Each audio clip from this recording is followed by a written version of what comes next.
Thank you. I just firstly want to ask if you know what a marmoset is. Yes, it's a primate. Sorry? It's a primate, Senator. Yeah. I'm asking because marmosets are pretty unique. They are, of course, Brazilian monkeys, and they're highly intelligent with social behaviors and cognition that rivals humans. And keeping them in labs, as is done in this country and others, in isolation is particularly cruel to them. And I just want to, and I will table them, Chair, I just want to show you these two photos because they are of conditions that marmosets are kept in this country. This is a photo from Monash University's Standard Operating Procedures Manual. These are for tabling, thank you. And it's in the primate breeding facility in Gippsland. It was obtained via FOI by Animal Free Science Advocacy. And this isn't, these images, they aren't even images of cruel animal testing. They're just images of everyday practice of restraining these marmosets in this facility. Do you know if primates are being held at the Gippsland breeding facility for export?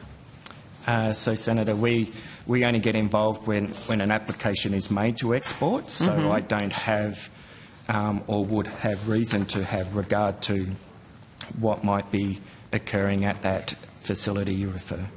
Okay, so as far as I understand, there is a permit for 850, but we don't know how many are actually there. So you're saying you don't know because export isn't involved at the moment? Correct. And who would we ask to find out? Would it be like Agriculture Victoria, you think? If you don't know, maybe you could take that on notice. I will take it on notice in terms of who the appropriate regulator is from a domestic sense. The Department of Environment is involved where there's CITES, International Agreement CITES implications. So at the federal level, I will take it on notice to the specifics, but we don't get involved at that stage, Senator. Okay. And I did ask some questions on notice last time, and you told me that there was one export permit for marmosets between 2023 and 2025 for laboratory purposes. Can you tell me how many marmosets were exported under this permit? Yes, 48. 48.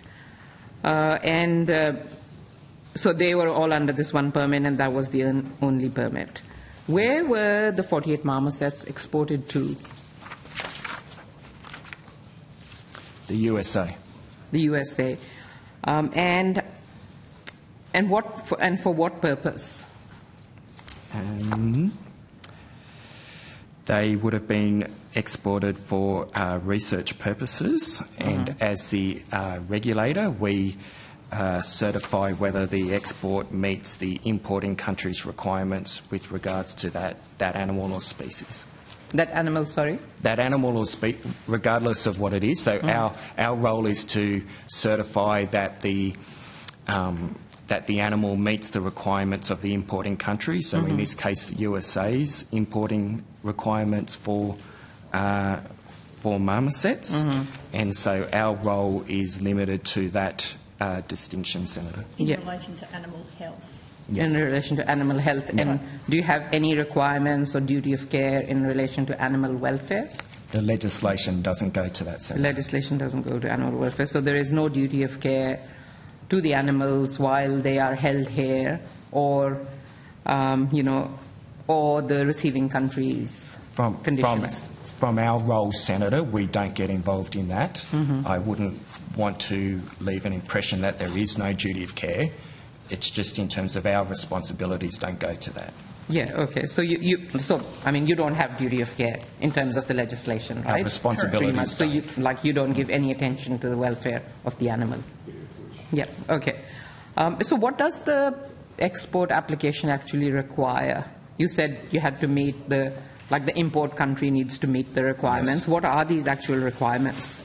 So I won't have the specifics with me, but for whether it's anything that's exported that is a regulated good, it will depend on whether what its health status is or how it's been treated with for an animal, what its vaccination status might be, or any other sort of lifetime conditions in terms of how it's been treated in terms of other exposure to other populations, etc. Okay, so could you kind of take that on notice as well, and if there are other requirements, could you give me all of those requirements that are needed in terms of an export permit application? How much who gets paid for the export? Like, obviously there's some cost involved and some money that exchanges hands when an animal is exported. A marmoset is exported from Australia to the USA. Yeah. There is money involved? Well, the Australian government and the department has regulated fees associated with the processing of permits, which we cost recover for all of our activity. And so there are fees and charges associated with this type of permit. I will take it on notice as to the specifics, but the department doesn't have any visibility or involvement in commercial matters or whether there's other transactions involved. So you don't know how much was paid for these 48 marmosets to be exported to the USA? No. So who would know? Well, the proponents, whoever the exporter and the receiving entity would be, that's a private commercial matter between them. Okay, but you said there is a recovery cost involved. Yes, there's a fee for processing the So you would know that fees, right? Yes. And could you give me what that fees was for these 48 marmosets? Yes. Yes, Yep. You'll have to take it on notice. We will take it on notice, and it will depend on whether was processed under a single permit, which is what my understanding is, and there'll be a permit application fee associated with that. So the private entities could be making profit? Could be making profit on the export? They can charge whatever, there's no regulation around that? There's no regulation and I have no visibility. You have so they could be making profit by the sale of these animals to other countries where these animals are treated horrifically. You can't deny that. Like, you don't know. I can't confirm either way because I have no visibility. You don't know. Authorised by J. McCall, Australian Greens, Canberra.